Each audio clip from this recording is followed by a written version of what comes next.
Have you ever had to explain something to a kid that they just can't see? Like what the wind feels like, or what an idea is, or even a sound? It's honestly one of the biggest challenges in teaching. But today, we're going to break down a lesson plan that absolutely nails it. Really, it all comes down to this one question. How do you take something abstract, like the way music moves, and make it totally concrete for a young mind? Well, the answer is surprisingly simple, and wow, is it effective. So, the main hurdle here is teaching the concept of musical pitch. I mean, we can all hear when a song goes up or down, but that movement, it's invisible. For a student to really get it, they need a way to see it, to feel it, to make it tangible. The official term for what we're talking about is melodic direction. It's just a fancy way of saying that a melody isn't static. It travels, it moves, it has a direction. The whole goal is for students to not just hear this journey, but to actually recognize it and respond to it. And this brings us to the absolutely brilliant solution. Forget about complicated charts or abstract theory. This lesson uses one of the best tools we've all got, our own hands.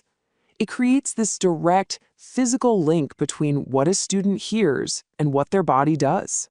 The rules could not be easier. When the sound goes higher, your hand moves up. When the sound gets lower, your hand moves down. That's it. That's the whole game. It creates this crystal clear connection that a child can pick up on instantly.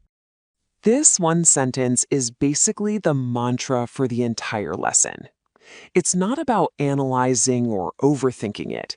It's about listening and just reacting. It turns your own body into a tool for understanding. Now, of course, this isn't just an idea on paper. The lesson puts this into action right away through two super simple game-like activities. And this is where it all starts to click.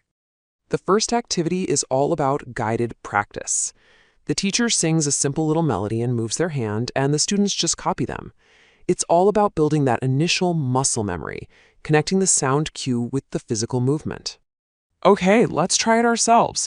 Just imagine you hear this simple rising scale, just 3 little notes climbing up. Then the teacher asks this very direct question.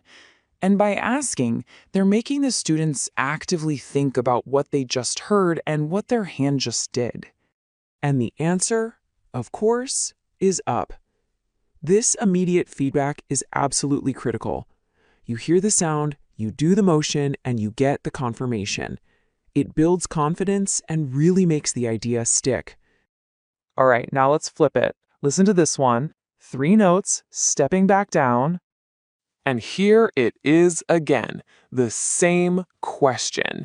This kind of repetition is key. It makes sure the students are actually recognizing the different patterns and not just guessing. And there's our answer.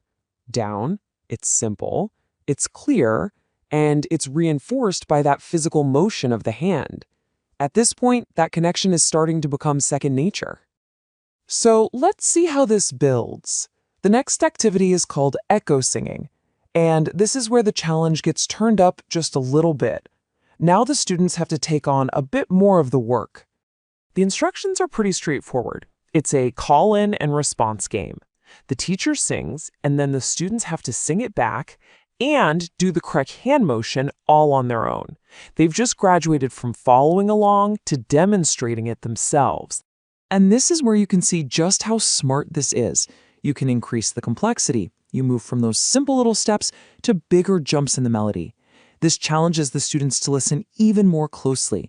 Can they hear the difference between a small step up and a big leap up? Their hands will show if they can. But how do you know if they've really got it? How do you know they're not just peeking at the person next to them? Well, that's where the final and, frankly, most clever part of the lesson comes in, the quick check. The rules for this little test are very specific. The teacher sings a random pattern, and the students respond only with their hands. And here's the most important part, they are not allowed to sing. And here's why that is so smart. By taking away the singing, you're taking away their crutch. The student can no longer rely on the feeling of the notes in their own voice to guide their hand. They have to depend completely on their ears. It's a true test of focused listening and real understanding. So, why is this simple lesson so incredibly powerful? Well, it all comes down to the science of what's called kinesthetic learning. The basic idea that we learn things best when we're actually doing something, when we involve our bodies in the process. This lesson just ticks all the boxes. It takes an abstract idea like pitch and makes it totally concrete. It uses physical movement to lock the learning into memory. It builds active, focused listening skills.